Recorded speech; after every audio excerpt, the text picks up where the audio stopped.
Hai, selamat kembali ke YouTube Pibon Channel. Rahsia wang RM1. Anda sudah memenuhi langkah pertama dalam menuju alam kekayaan, iaitu mengawal perbelanjaan. Sekarang Anda mengetahui apakah sebenarnya intisari kekayaan. Intisari kekayaan ialah 1/10. Hampir semua orang kaya hari ini mengamalkan prinsip 1/10 ini. Mereka mengamalkannya semasa mula menapak menuju ke alam kekayaan sehingga mereka menjadi kaya. Prinsip ini tetap diamalkan. Amalan ini sudah menjadi tabiat, darah daging yang tidak mungkin dipisahkan daripada hidup mereka. Amalan 1/10 inilah juga yang membuat wang mereka mengalir tanpa henti ke dalam simpanan mereka. Anda juga, jika mengamalkan prinsip 1/10, simpanan Anda menjadi bertambah banyak. Harta dan wang Anda terus berkembang. Langkah Anda menuju kekayaan semakin bertambah laju. Apakah prinsip 1/10 yang ajaib itu? Semuanya bermula daripada wang RM1. Anda dapat mengamalkan prinsip ini dengan serta-merta kerana di dalam poket Anda sekarang tentu ada wang kertas RM1. Wang RM1 itu, jika Anda keluar dan membelanjakannya, dalam sekelip mata ia habis. Bagaimana jika Anda hanya membelanjakan 90 sen dan menyimpan 10 sen di dalam poket Anda? Tentu ia tidak habis semuanya. Sebahagian daripada RM1 itu masih berbaki. Asingkan 10 sen itu di suatu tempat yang selamat dan hanya belanjakan 90 sen sahaja. Apabila Anda melakukan begitu bermakna Anda sudah mengetahui intisari kekayaan. Anda sudah mula mengamalkan prinsip mudah 1/10. Ataupun lebih tepat lagi, simpan 1 bahagian dan belanjakan hanya 9 bahagian yang lain. Itulah intisari kekayaan. Setiap kali Anda menerima wang, tidak kira daripada sumber mana sekalipun, sama ada wang gaji, wang keuntungan ataupun wang titik peluh, jangan sekali-kali dibelanjakan semuanya. Sebelum Anda membelanjakannya, Anda perlu mengasingkan dan menyimpan 1 bahagian atau 10%. Walau apapun terjadi, jika benar-benar Anda mahu menuju ke alam kekayaan, biar apapun halangannya, simpanan 1/10 itu adalah satu keperluan. Simpan di tempat yang selamat dan jangan diingat, jangan diusik lagi. Anggaplah simpanan itu sudah hilang.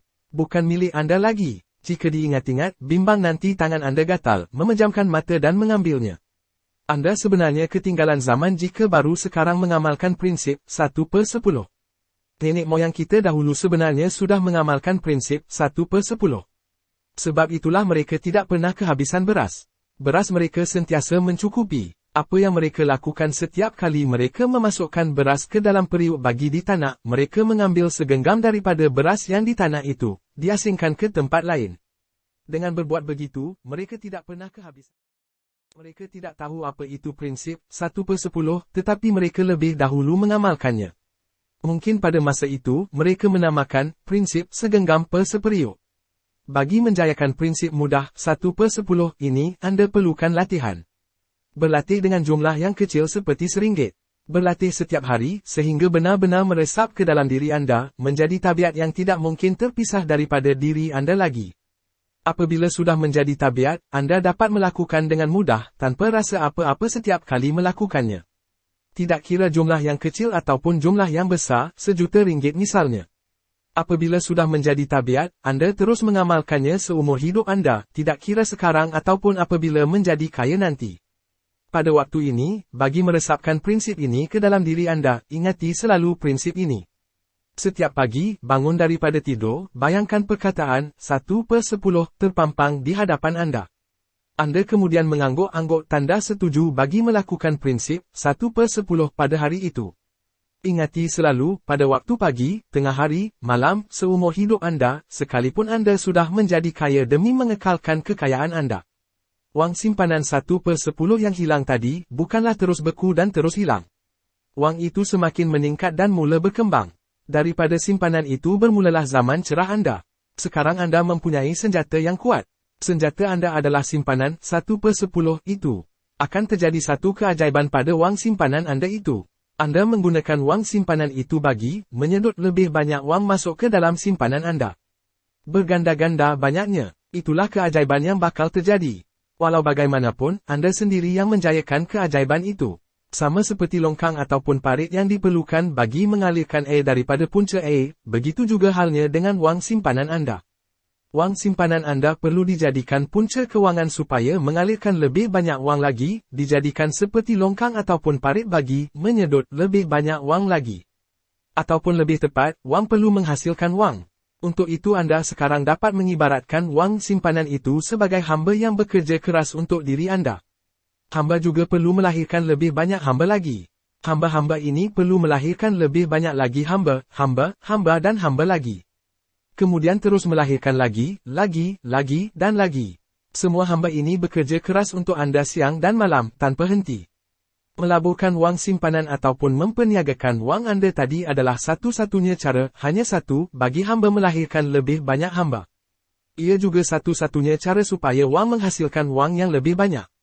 Juga satu-satunya cara supaya wang menjadi seperti longkang ataupun parit yang mengalirkan wang dan terus menambah simpanan Anda. Tidak ada cara lain selain melaburkan ataupun memperniagakannya. Di negara ini, terdapat banyak tempat bagi Anda melabur dengan selamat dan tidak ada sekatan bagi Anda berniaga. Namun pertama sekali pastikan sama ada pelaburan itu mengikut syariat Islam dan halal, bukan sebaliknya. Hasil keuntungan daripada pelaburan ataupun perniagaan, adakah Anda membelanjakan bagi memenuhi segala impian Anda? Jika Anda membelanjakannya, bermakna Anda sudah membunuh hamba Anda. Walaupun hanya 10 sen Anda membelanjakannya, bermakna Anda sudah membunuh hamba Anda.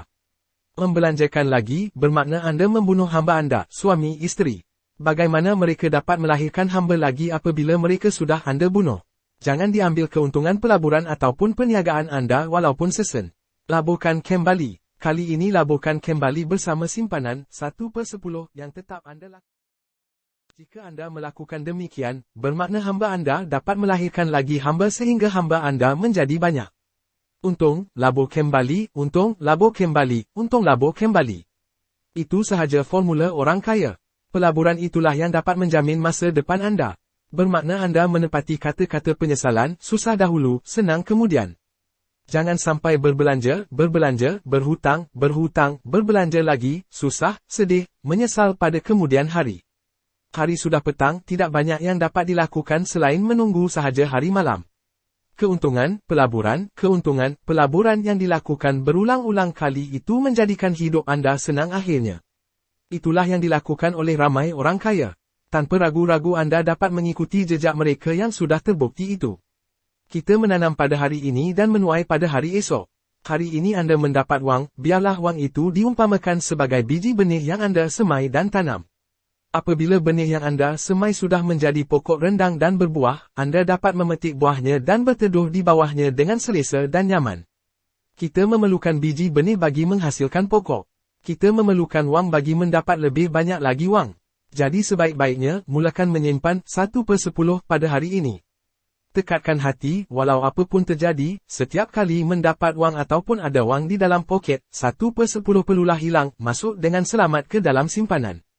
Seperti yang dikatakan tadi, membina kekayaan adalah seperti menanam pokok.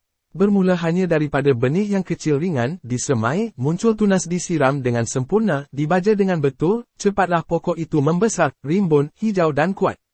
Cepat jugalah Anda dapat berteduh di bawahnya.